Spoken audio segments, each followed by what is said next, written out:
So I see some familiar faces, some familiar names, which is fantastic. I also love QR codes, so I'm glad to see that at the end of that presentation.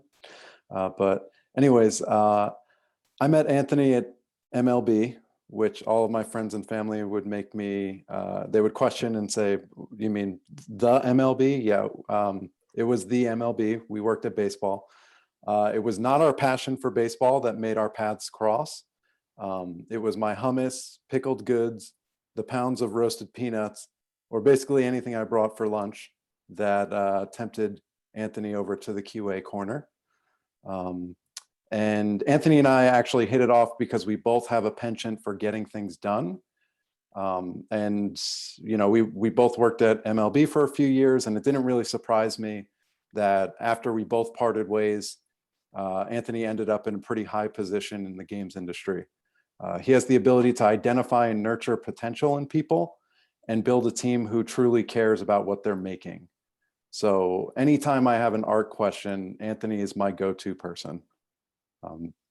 Besides for that, he has a vast knowledge of bread making techniques, which is helpful. And that's about it. After that, I'd like to hand it over to Rhode Island's own Anthony Russo. Thank you, Eric. All right, I'm going to share my PowerPoint that I made. All right, can everyone see that? Great. Okay. Video game industry art portfolios. So getting a job in the games industry is hard. It's very hard. That is my quote that I'm going to start this with. So there's a lot of information about like how to build a good portfolio on the internet. You can ask people, on Twitter. People usually talk to you in the game industry about it. But there are some key things that I've noticed consistently over my career that kind of like make you stand out, that I just want to call out in this presentation. Okay, so who am I? I've had a lot of jobs. I programmed medical software for a few years, and then I ended up a toy sculptor at Hasbro. That's something from Yokai, which is a project I worked on that I was not familiar with.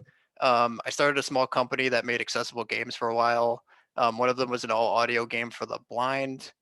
The other one was a game to teach you stenography that apparently worked. We got a lot of good reviews on it. They're both free on Steam. Don't play the audio one. The Steno arcade one's pretty good. I also made T-shirts for the Grateful Dead. If anybody knows who that is, I made a bunch of them. All right, Corey. Over the course of like a year, so that was like really good experience in print and like design. And then, like Eric said, I worked at MLB as a producer, but we were such a small team that like I did a ton of art stuff. Um, so if you look at the bottom picture there, there's like them all lined up in their uniforms. That's a system that I helped design where everything shares like the same meshes, but just changes the outside of it. So that was like really rewarding and fun to figure out. And now I am the game director at Madison Square Garden, who is making games for that thing, which is a giant sphere they're putting up in Las Vegas. And they want people to come inside of it and play like 10,000 person games together. So we can't talk that much about it. That's like the most information there is, and I'm not allowed to say anything else. So why should you listen to me?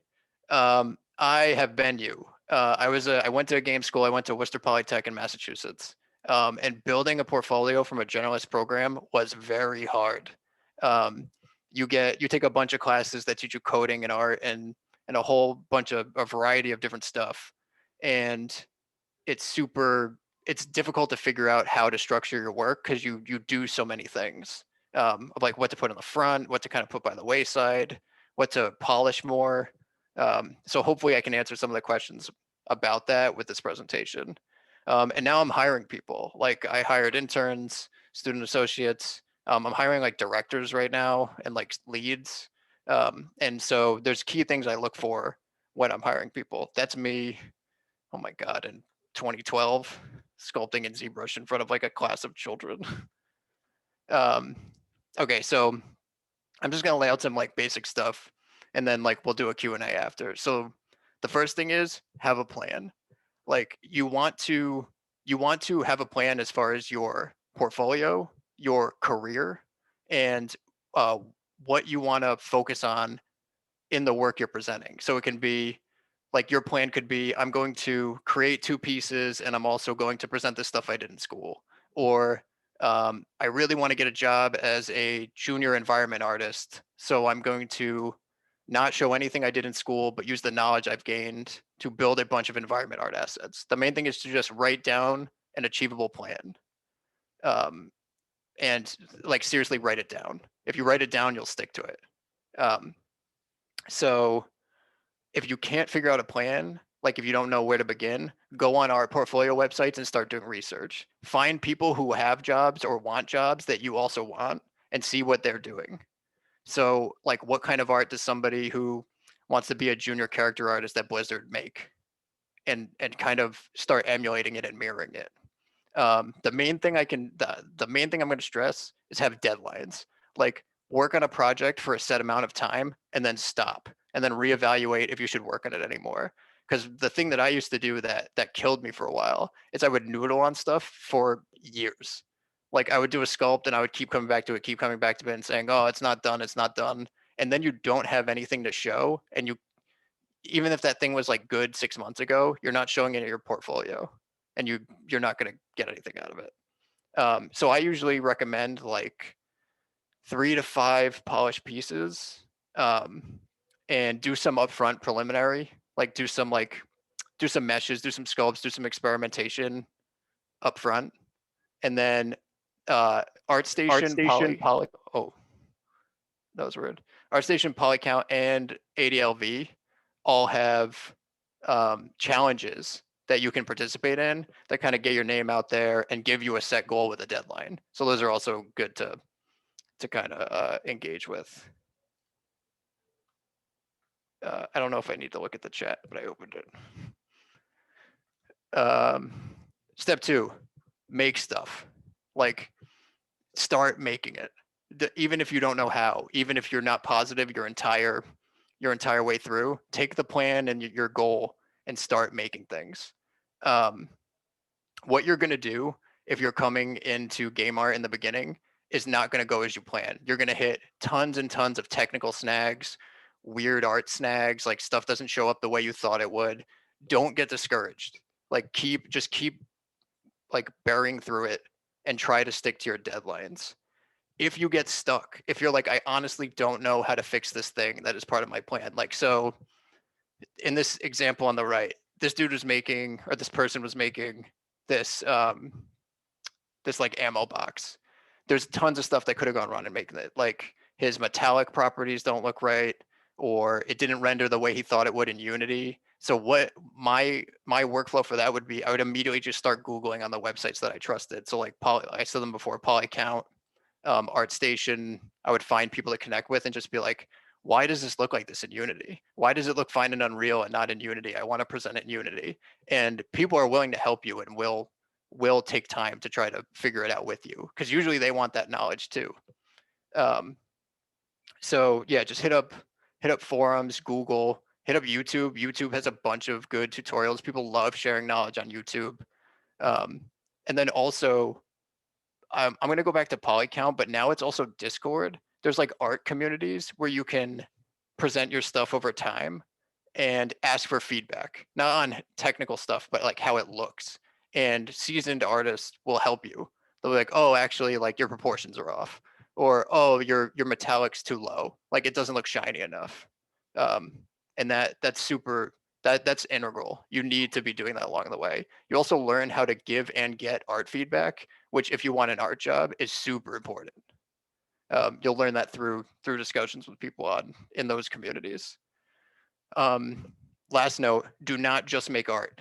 Make game ready assets. Make art that can be used in a video game. If your goal is to get a video game job, your art in your portfolio needs to be game ready. And you need to show the person who you want to work for that you can make a game ready asset. So this thing on the right, this image, tells me this person knows how to make a game ready asset. They show me their reference, they show me their wireframe, they show me their normal, their specular, their diffuse, and all their textures. I know this person knows what they're doing just in the way that they laid this work out. And that's super important because if you can sculpt, like I was a really good sculptor, but I couldn't get sculpting jobs because I didn't know how to get into a game. So I ended up working in toys, and then I didn't want to work in toys anymore, and also I got laid off. So I started digging into like how do you retopologize a model, how do you bake your textures, and that's how you get game jobs. So let's say at this point you have you have your plan, you have a model that's mostly done, or even if it's like illustration concepts that are mostly done, you need to prioritize the way you present it to whoever you're trying to get a job from. So presentation is literally everything. Um, it gives you a chance to like you can flex creatively. You could be like, oh, I actually know 3 point lighting, and you can put something in 3 point lighting, or you could be like, I I frame this in a way that's pleasing that shows I know film. That's like one aspect of your presentation. You can also hide flaws in your work with how you present it. Like you're gonna have UV seams, you're gonna have like weird stuff that happens all the time in game engines, and you can like if you have UV seams really bad on the side of the pants, put piping on the sides of the pants. Nobody's gonna know. You can that stuff happens constantly in games. Like that is a daily thing. Um, and this is a big one for me. The way you present your work a lot of the time will show a skill set, can sometimes show a skill set that I wouldn't normally have known you had. So I'll show an example of it in a second. Um, so yeah, nice render with multiple angles, 3 point lighting, put your contents at a neutral backdrop at the same scale to show them change over time, that kind of stuff. That's like narrative design almost. So this example is it's not Breath of the Wild, Skyward Sword. In the Zelda Skyward Sword game, they just had grass plopped onto the ground with those hard edges. And so what they did is instead of instead of like finding some complex solution, they just took another plane and put it on top of it and blurred the edges. And they were like, "Great, looks good. We're moving on." That kind of stuff, like those solutions, are also valuable to see, and you can like point them out in your portfolio. So I'm gonna use my friend Zach's model that he just made.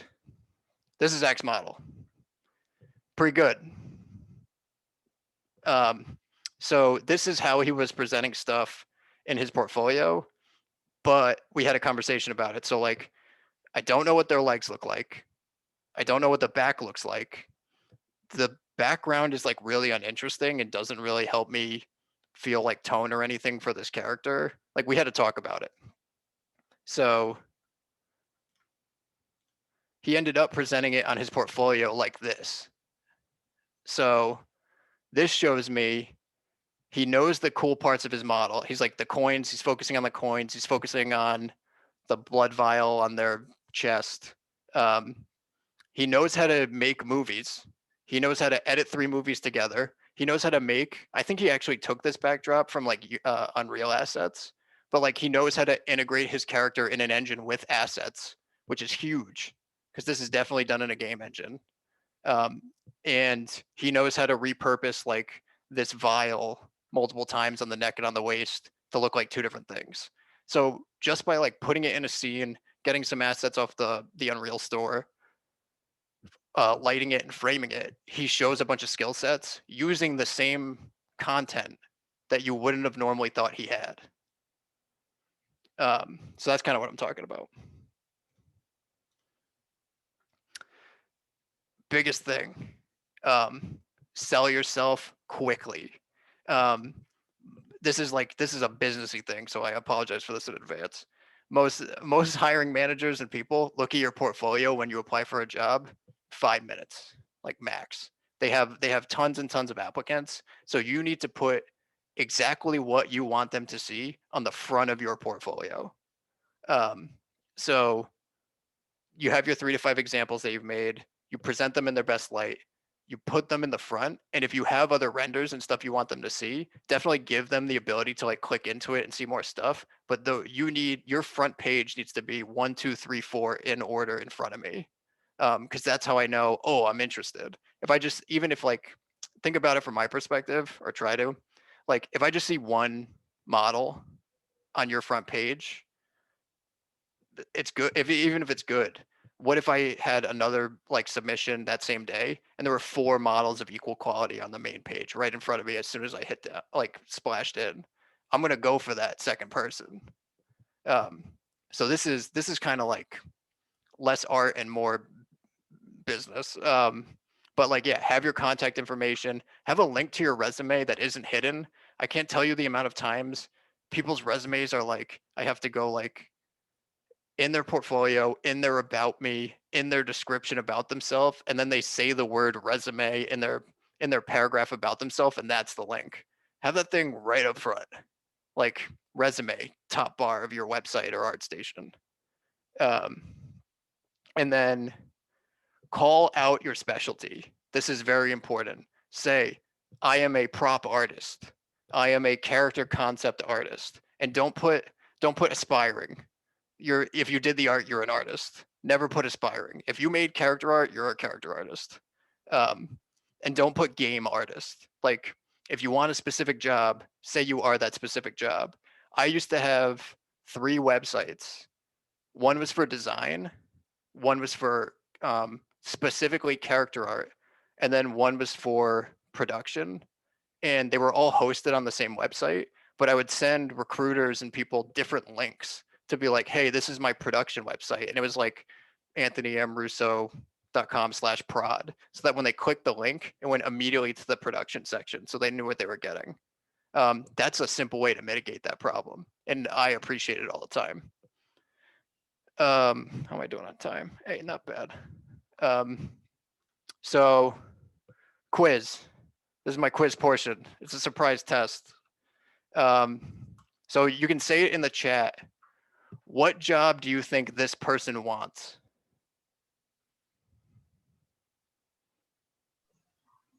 So let's say this. Where do you think they want to work? And what job do you think they want?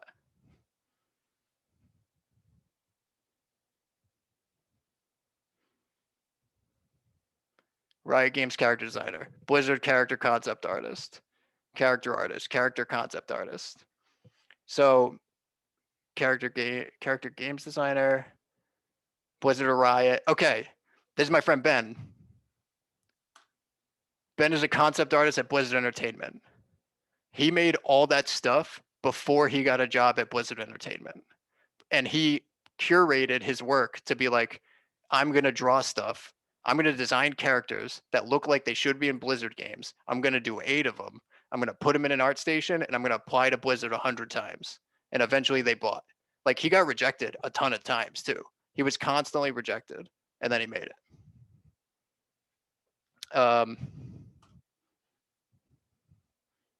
This one. What job do you think this person wants? And where do you think they want to work?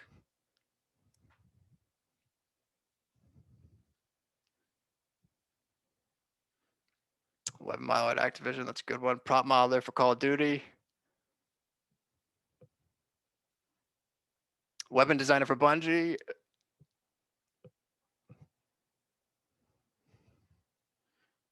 All right. This is Tim. I've followed him since I was in college. Call of Duty or Black Ops. So he's at ZeniMax right now. He worked on Destiny 2. He was the lead modeler on Destiny 2 for guns for a while. So this next one's kind of a trick, but I'm going to have you do it anyway. What job do you think this person wants?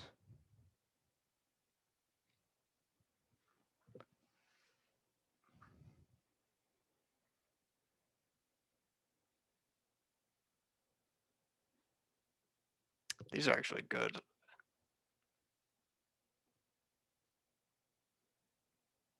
Lead marketing, graphic designer, graphic design. So this one's tough. This is my friend Paul. So Paul is an art director, and his thing is that he has an art station that's split up into 5 sections. So that was his animation section, and you can't make stuff move in ArtStation on your splash screen, but it's labeled like animation, animation. Like, he wants you to know it's an animation. Um, So he has an animation section, a concept art section, a modeling section, and then he has a tech art like rigging section. So that, and he sends those links to different people depending on what he's applying for. Um, he's interviewing at MSG right now. I don't know if I'm allowed to say that. So, well, this is recorded, so who cares? Okay, that's basically like the condensed version of this information. I know there's a lot of questions about like how to make art and stuff, but this is mainly just how to take the knowledge that you're going to get in school and try to form it into do your best to form it in a way that you get a job because it is difficult, but you're going to get rejected. You just need to keep applying.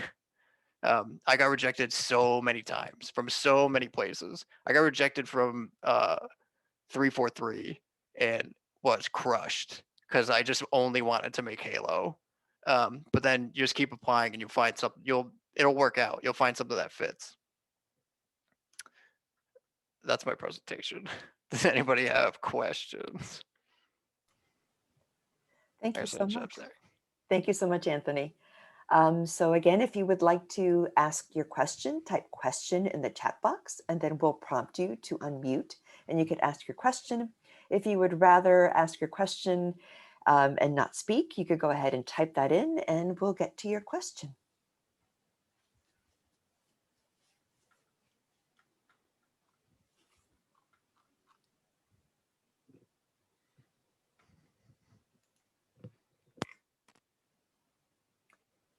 So Johnny is our first intrepid person that wants to ask a question. So please go ahead and unmute and ask your question. Thank you very much. How long did you practice and build up your portfolio before you actually broke into the industry? Like, how long did that take you, generally? Like time frame wise? So I was like kind of the art guy in college. Like my college was really tech oriented and I did a lot of art. And even with that, I got a job programming medical software all day and then every night would go home and sculpt. And like, well, not every night, but like most nights.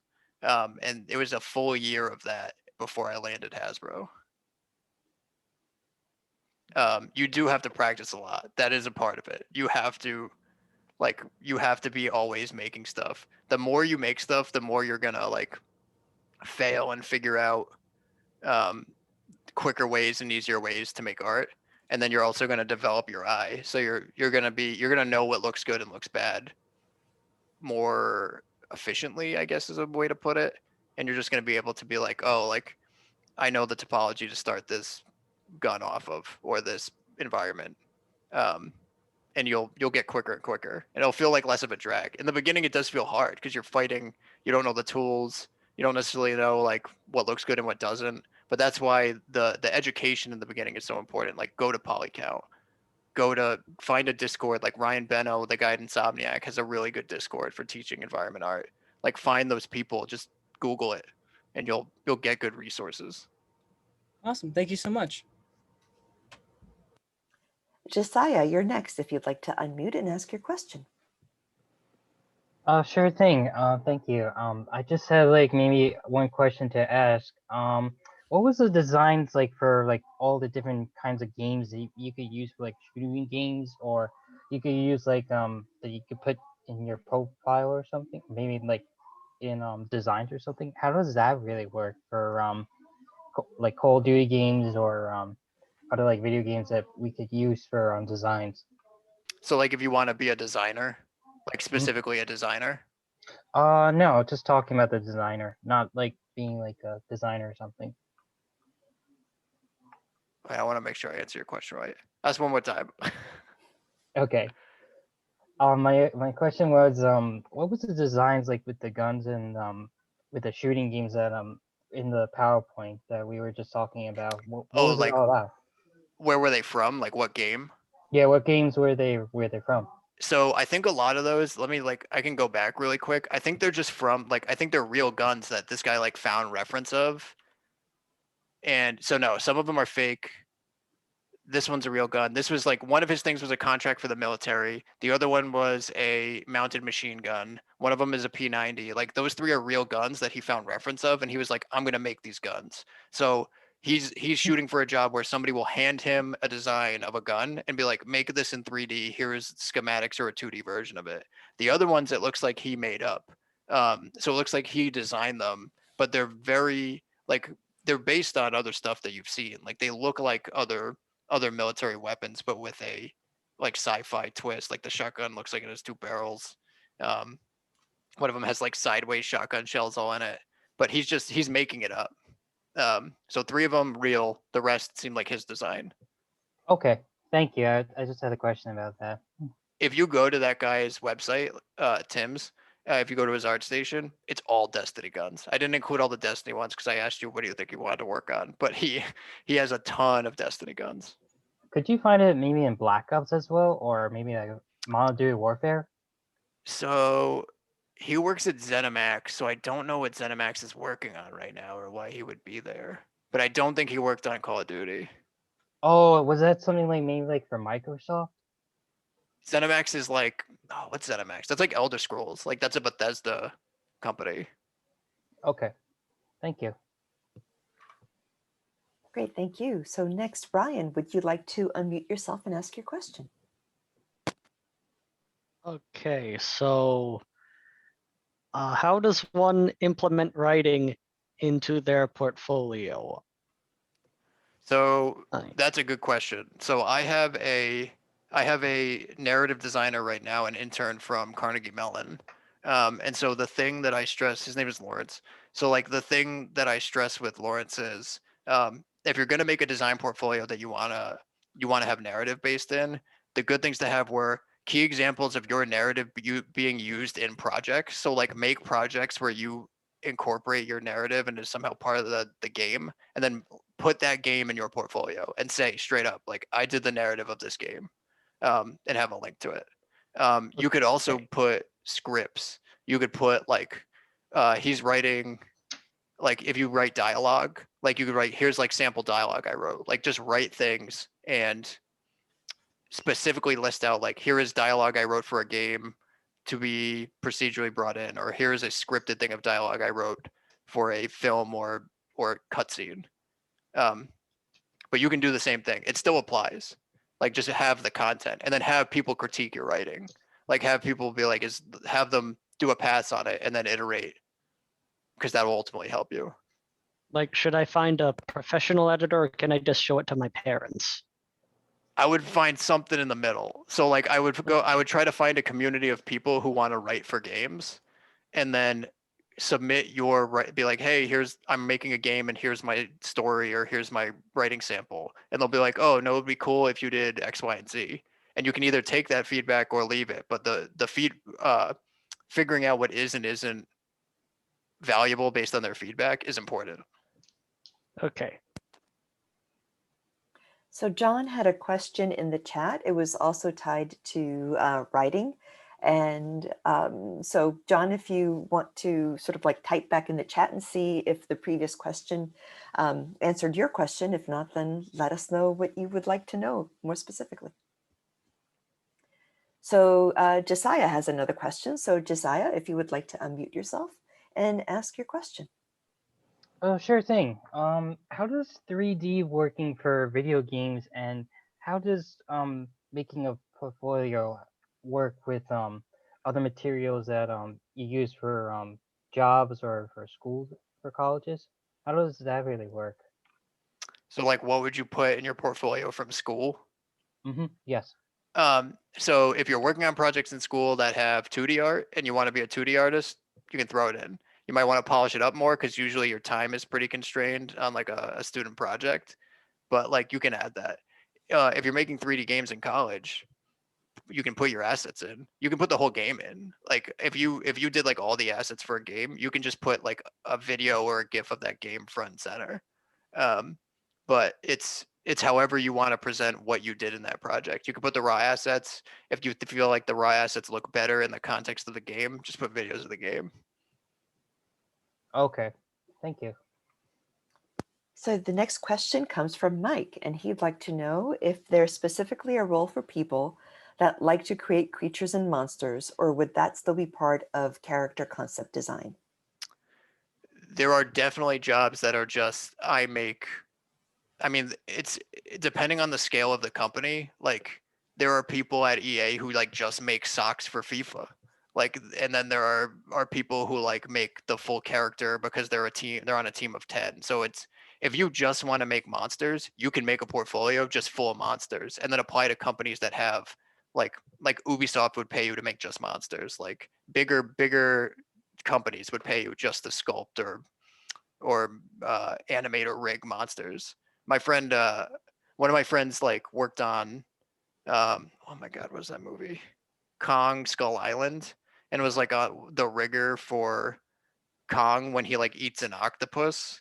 And like his entire job on that movie was like rig him in this scene to eat the octopus, and it was a different rig than he normally had. Like there are very specialized roles like that. So if you want a job where you get to make monsters, start sculpting monsters and putting them in your portfolio. Somebody at some company, if you progress and like make good monsters, will hire you. Great. Gavin has a question. So Gavin, if you'd like to unmute and ask your question. Okay, my question was, well, right now I'm primarily designing a game that I intend to release within like a year or so, but I would say I don't really have a concentration in terms of what I want to focus on. So I've been doing the art, I've been doing the music, I've been doing the programming and all the animations for it. So, um, what would that role necessarily entail, and should I try to specify in terms of exactly what I want to do based off of that? So this is ultimately I've also been in this boat before where it's like, what do I do if I want to do everything?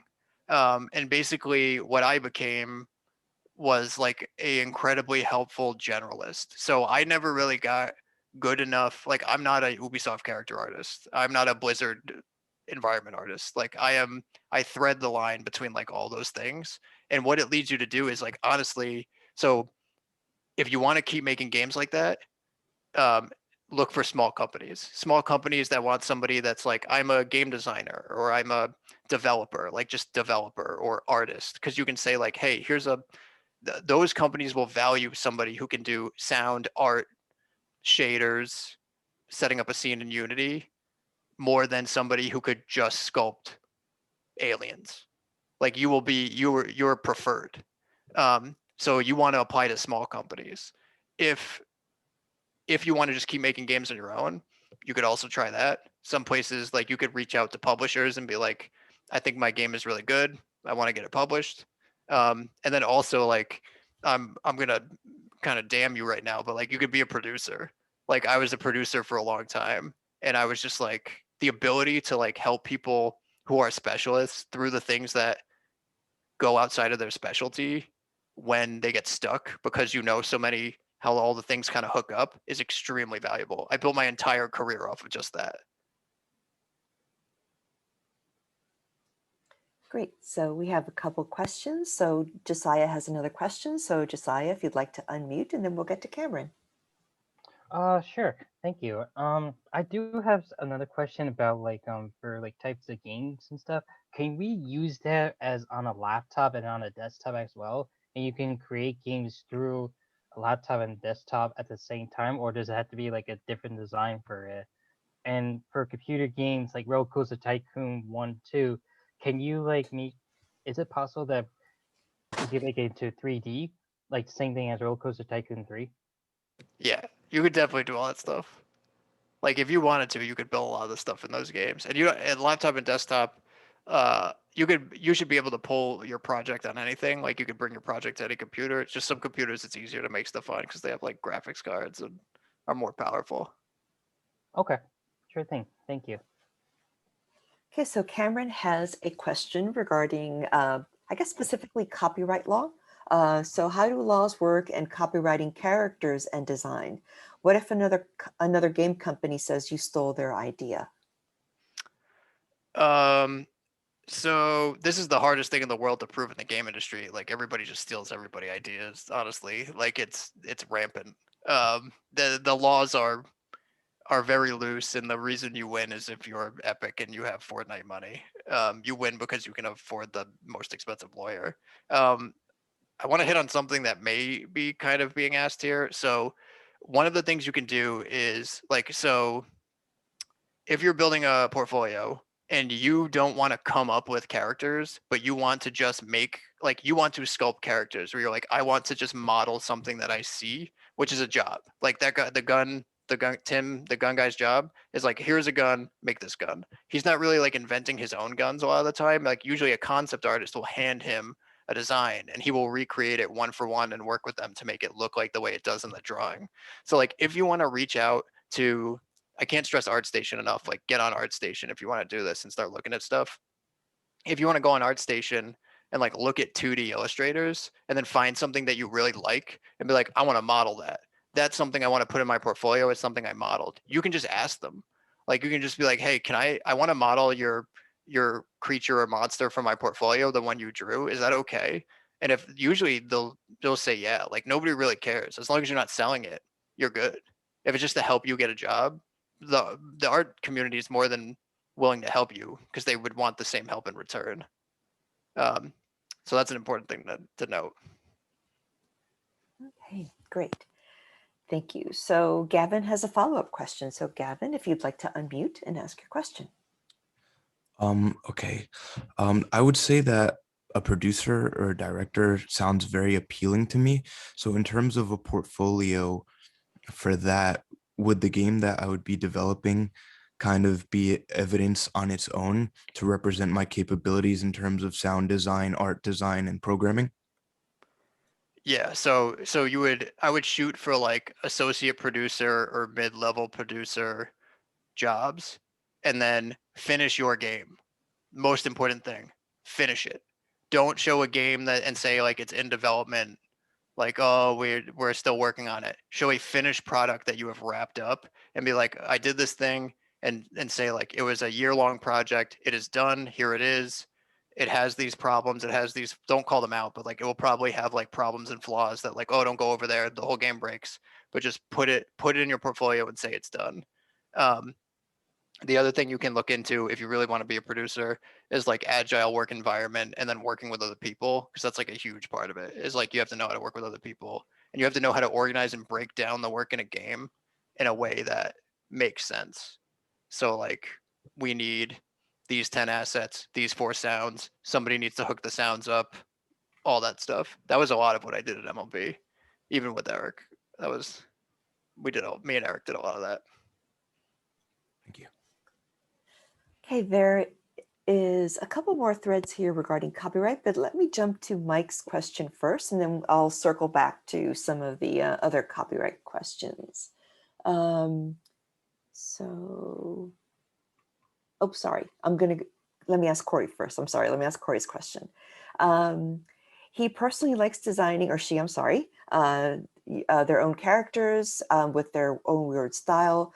But due to this, I was wondering if it is usually best when creating your portfolio to be more close to what you usually make versus what is more popular in current design trends. That's a really good question. So if you like making your own characters, that's great. And if they look good, like if they're, this is a good question about like marketable versus you're making your own art. If you don't think that your design of your characters and that kind of stuff is indicative of a design that somebody would want to hire for your professional portfolio to get a job, don't include it. That does not mean don't do your own art. Even when you do your own art, you're going to learn stuff that's going to help you when you make that stuff. But like if you could still put it in your portfolio too, even if you like, you could put it just like, don't put it on the front. Your front should be your most polished pieces. But if one of them is like an extremely polished piece, like if you're like, oh, I worked really hard on this for like 2 months, put it in the front. If it's quality, it'll show. But it is a risk. Like there's something to be said for like Tim's just making guns. Like he's making them really well, and it's an extremely good skill set. But like, um, and he seems to have designed some of those other ones, and they're designed in a way that obviously they look like they should be in Destiny 2. Um, but if you're doing way out there stuff, it, it's your decision. It could help you, it could hurt you, but I think you'll know when it's done. You'll know when you finish it and look at it. You'll be like, "Will somebody hire me for this?" You can make that judgment call. Thank you so much, Corey. And I apologize. I was moving the square around and I couldn't find you where you were on the lovely Zoom grid that I guess, a year in, I'm still sort of trying to figure out how to navigate. So thank you, Corey, for your question. All right, so circling back to copyright. So Mike is asking about copyright and game mechanics. Basically discussing here, so he says, isn't like you can copy game mechanics, etc., and gameplay because there's no rule on how you can make your gameplay, but when it comes to characters, it's completely different due to copyright. That's what they remember being told. And sort of to piggyback on that, Josiah had an earlier entry about like big franchises regarding copywriting characters like Disney and DreamWorks. So I think those are connected sort of like thoughts. So the only reason somebody's gonna come after you for like copyright stuff, like 99% of the time, is if you're selling it. Like if I make like a Mickey Mouse sculpt and I'm like, here's Mickey Mouse, I want to work at Disney, here's my art test where I modeled and animated a Mickey Mouse, they're not gonna ask me to take it down.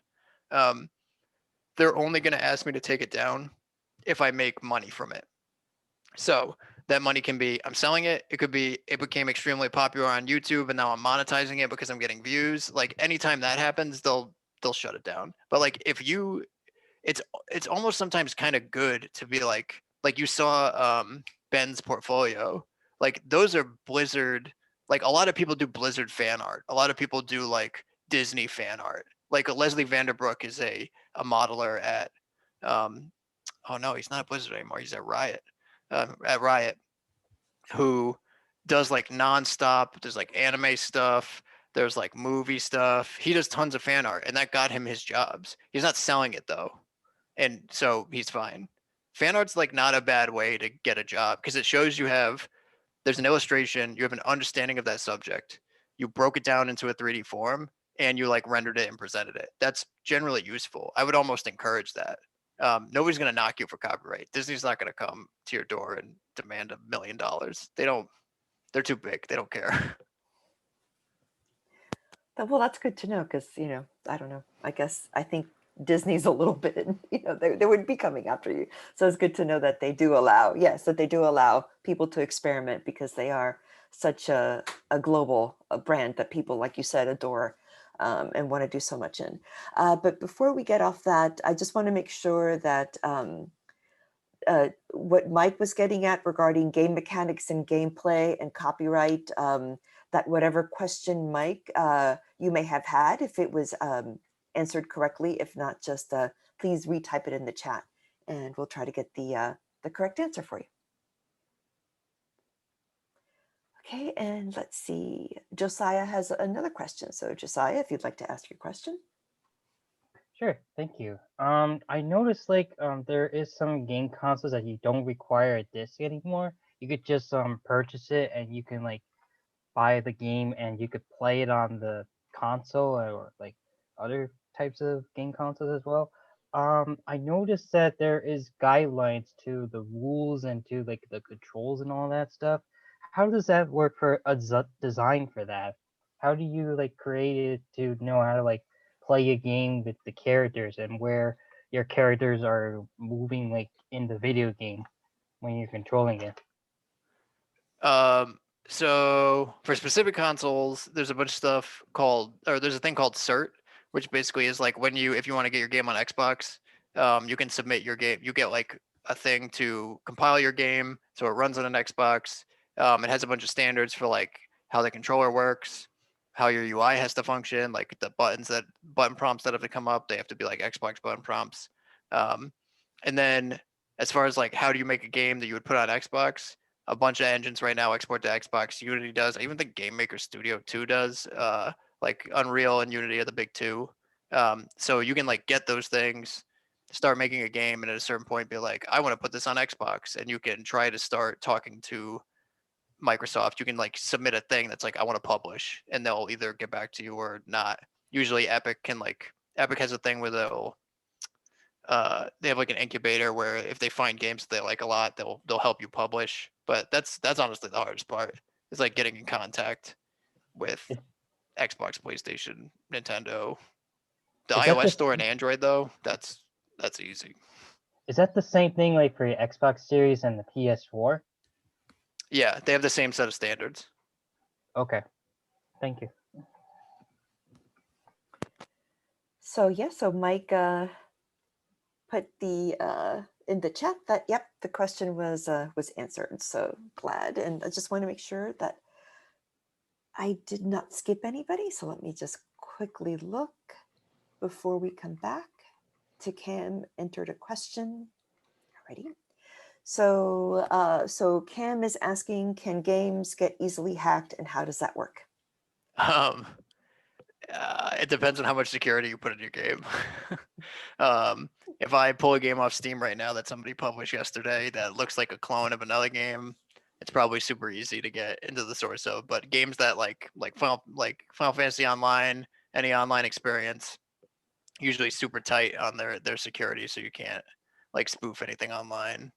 But it's purely that's like a sector of games I honestly know nothing about, like how to the security protocol and how you encrypt it so that people can't crack it. But that's a black box to me, man. Okay, so Professor Guadara has his hand raised. So Eric. Hi. Hi. Thanks for your talk. Thanks for your time. Big fan. The question I have is, what, if anything, do you look for specifically in like a 2D art portfolio, if you have reviewed those or not? So that is the most varied response you're gonna get.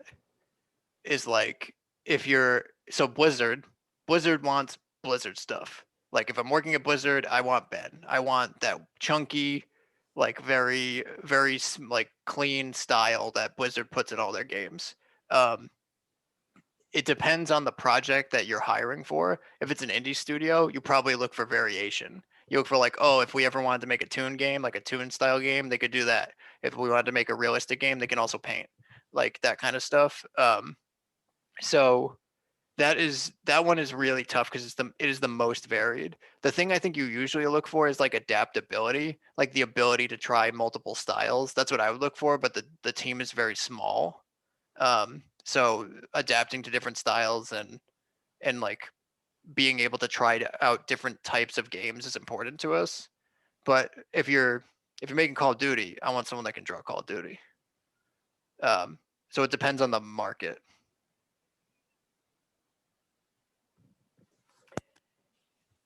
Okay, so we're almost up at 7 o'clock. We've got about 3 minutes. So Josiah did post another question about memory and how does memory on a game, when you save the game on PS4 and Xbox, how do you create a homepage for PS4 and Xbox? So I don't know how to respond to this one. So saved internally in the hard drive. I don't know about the homepage one, but I know that all memory is on disk on an Xbox or a PS4, like on your device, or cloud saves. You can also put it on the cloud. I guess I'm wrong. There's two answers now. So save to the cloud tied to your account or locally on your Xbox machine for PS4 as well. The second part, I have absolutely no clue. Okay, great. So then the last, a couple more questions. So we'll do Cam and Corey. And this will be our last two questions. So Cam would like to know about the importance of uniqueness. If working with a large company, how do you pitch your ideas? If you're working at a large company, you're usually not pitching your ideas. You're usually it depends on what you want. That's not true. Like if you're a 3D artist, usually like handed like make this 3D thing, especially at a large company. If you're an art director and you're coming up with or if you're like a concept artist, your art director will talk to you. They'll be like, "Hey, we're making an alien. It has to have 4 eyes and it has to be real tall." And then so you're gonna draw 8 thumbnails of that thing, and then they're going to say number 3, and then you're going to make a full concept like drawing of number 3. So usually you'll be working, especially at a junior level, like with someone above you who will give you who will ask for options or specifically what they want. and then you'll do like a first pass, and nobody expects you to get it perfectly right on the first pass. And then you'll do an iterative pass next. They'll be like, oh, can you change these things? That's why the art critique portion of it, like going into a community where people can tell you like your head is too big, your feet are too small, the gun doesn't look like a real gun, like something about the proportions is off, is super important, because you have to be able to not only receive that feedback well, but then act on it.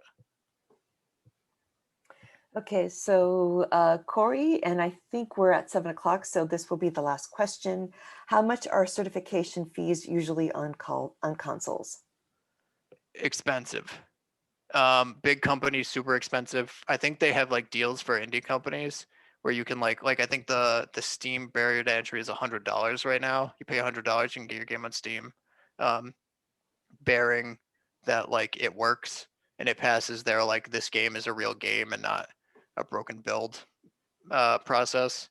But it depends. The big consoles, Xbox and PS4, the reason you don't see 1,000 Steam games on them is because the cert process is so expensive.